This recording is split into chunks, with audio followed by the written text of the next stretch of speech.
तो welcome back और मैं हूं तलत अजीज। कारवान गज़ल सुन रहे हैं आप 92.7 बिग एफएम पर, गालिब स्पेशल एपिसोड। और आप जानते हैं कि मेरे साथ हैं सलीम आरिफ साहब और हम बात कर रहे हैं गालिब पर। अब मैं सलीम भाई से जो मैंने जिक्र किया था, गंगा जमनी तहजीब का जो जिक्र किया था आपने सलीम भाई, तो उस पर जरा रोशनी डालिए हमारे सुनने वालों की। देखिए, गालिब से पहले अगर आप ध्यान दें तो ज़्यादातर उर्दू शायरी में आपको पर्शियन या अरबिक रेफरेंसेस ज़्यादा मिलते हैं, जिसके सहारे वो अपनी बात कहता है शायर। मगर गालिब ने बहुत सी जगहों पर हिंदुस्तानी रेफरेंसेस बड़ी खूबसूरती से इस्तेमाल किए। जैसे उनका एक बड़ा खूबसूरत शेर है तमाशा गाह सोजे ताज़ा हर यक अज़वतन, जूं चरागाने दिवाली सफ ब सफ जलता हूँ मैं। विच अगर आप अंग्रेजी में ट्रांसलेट करें तो कुछ ऐसा बनेगा कि every burning wound on my being is a sight in itself, I burn and give light like the row of Diwali lamps. तो अब ये जिसने वो इमेज देखी है दिवाली के दियों को लाइन से सजे हुए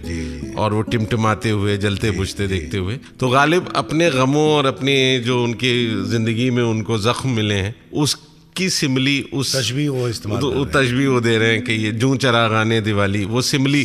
तो अब ये एक इंडियन इमेज आ गई उसमें। या अब जैसे उनका बड़ा मशहूर शेर है, इश्क ने गालिब निकम्मा कर दिया वरना हम भी आदमी थे काम के। अब ये निकम्मा लफ्ज इस्तेमाल करना, ये शायरी का लफ्ज उस दौर में जल्दी माना नहीं जाएगा, क्योंकि जो क्लासिकल शायरी है उसमें ये आमियाना लफ्ज हो गया।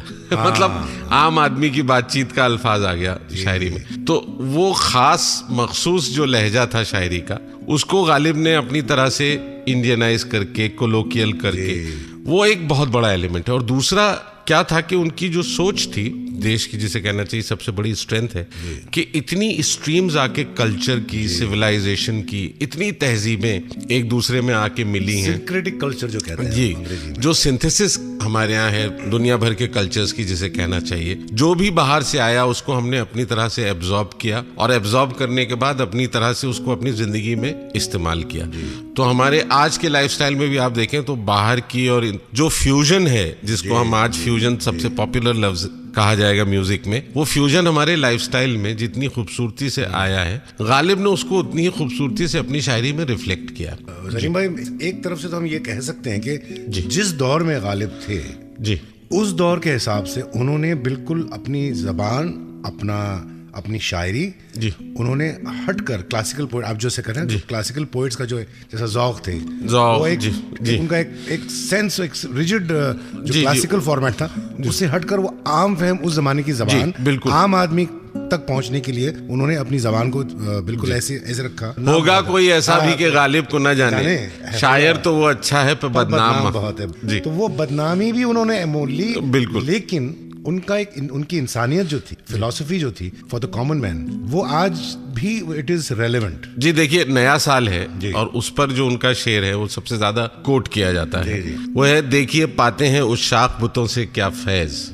मतलब जो उस शाख बुत, आई थिंक राधा कृष्ण के सेंस में है। तो देखिए पाते हैं उस शाख बुतों से क्या फैज, एक ब्राह्मण ने कहा है कि ये साल अच्छा है। तो ये गालिब जाहिर है हिंदुस्तान की रंगत को अपने अंदर रच कर ही ये शेर कह सकते थे। ये ओढ़ी हुई या बोरो की हुई इमेजरी नहीं है, ये उनके अंदर से इमेजरी निकली है उनकी पोइट्री में, और ये उस कल्चर से जुड़ी है जिसमें वो रह रहे थे। क्या बात। चलिए, तो हम इसके बाद आपसे बात करेंगे जो गालिब की फिलॉसफी, जो फिलॉसफर थे वो, उस पर भी थोड़ी आप रोशनी डालिएगा।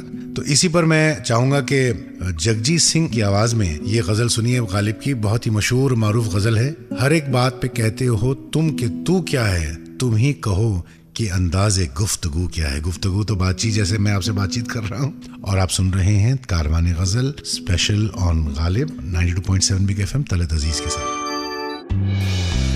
गजलों का काफिला चल निकला है, साथ चलिए और सुनते रहिए कारवान गजल तलत अजीज के साथ, सिर्फ 92.7 बिग एफएम पर।